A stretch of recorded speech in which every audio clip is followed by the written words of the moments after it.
people are interested in changing their lifestyle to become more sustainable, but they maybe don't know how, or they maybe think it's too expensive and I can't afford it, and this kind of thing.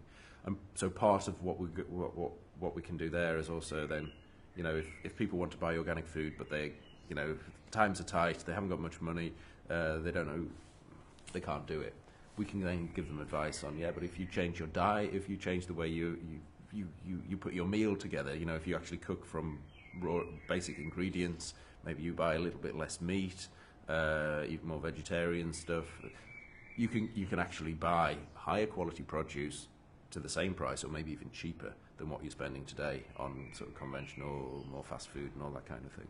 So look, we're starting to look at how can we support that kind of process, not going out there and stuffing it down people's throats, but just being able to respond to the interest that's out there and to help people adapt, both from an environmental perspective, but there's health issues in there and there's economic issues in there, and I think it's going to be interesting. It's an interesting experiment that we're just going to pilot this now, see how it works, and then maybe that will become a sort of a more permanent part of our work for the future.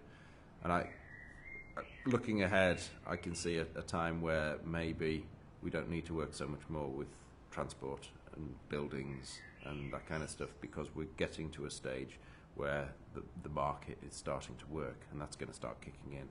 And then if we start dramatically decreasing our environmental impact from transport and dramatically decreasing our environmental impact from the built environment, then we'll have a massive increase in the percentage of the environmental impact of our lifestyle. So that's where we need to be starting to focus on helping people change their lifestyles, not necessarily sacrificing lots of things, but actually finding new qualities, an improved quality of life in many respects by changing behaviour, doing the right thing. One of the problems is that we have built-up organisations, like the public sector is very good at planning. We like to plan, and we like to know exactly, this is our plan and this is the effect it's going to give, and we're great at doing that.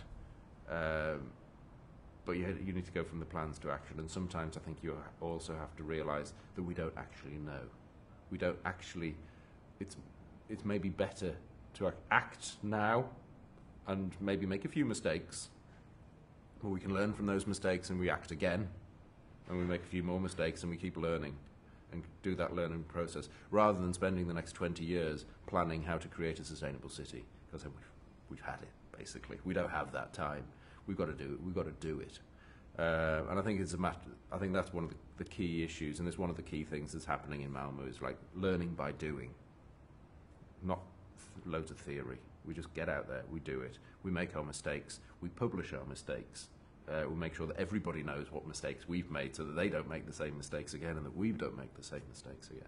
So I think, you know, the time for ideas and dreams are over. It's now, we're into action, and also, you know, the technology's there. People talk about, oh, you know, when the next wave of technology. The technology's here now. You know, we can probably.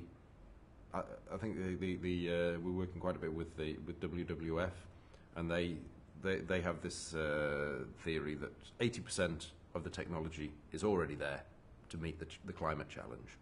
So we use it. Just get out there, use it, put it into place. The other 20% will come on board.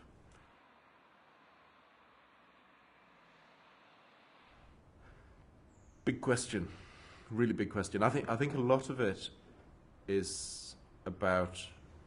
I mean, from the city's perspective, I think we have to realise two things really. One is that we've got a really important role to play, and the other is that we can't do anything. Basically, we need to make sure that we're working with other people who can actually do things. But the importance of our role is to listen and to be able to respond to interesting ideas and to be able to think in new ways. And I think this is one of the things that Malmö's been quite good at, is a kind of the ability to take some kind of off-the-wall decisions, to take risks, and also to build new partnerships with other people. It may be local people, it may be businesses, it may be any. So I think a lot of it is going to be around these kind of like small initiatives which grow, which create positive effects and positive images. Part of it is around you know, the kind of stuff like the community garden out in this neighbourhood. You know, that will have an effect on the way local people think about the spaces around them, about where the food comes from and things like that. And we'll probably see more of that kind of thing happening.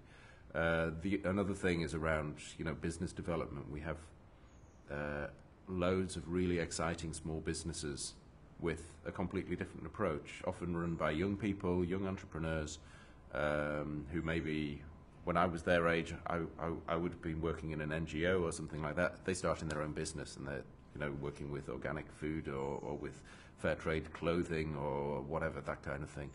Those kind of initiatives are taking off as well on a big scale, and that's having a massive impact, I think, on just there's a lot of people who would like to do things differently, but they don't know where to find the thing, they don't know what to do. But the more you see that, the more that's visualized, and that a sustainable lifestyle isn't just something that you dream about or something you read about, but it's something you see on the street corner. Your kids tell you about what they've had at school, and you know, you see it at work, and it becomes part of daily life, and then you get this snowball effect. And I think that it feels like we're on the verge of that snowballing now starting to roll, and that's going to be really, really exciting.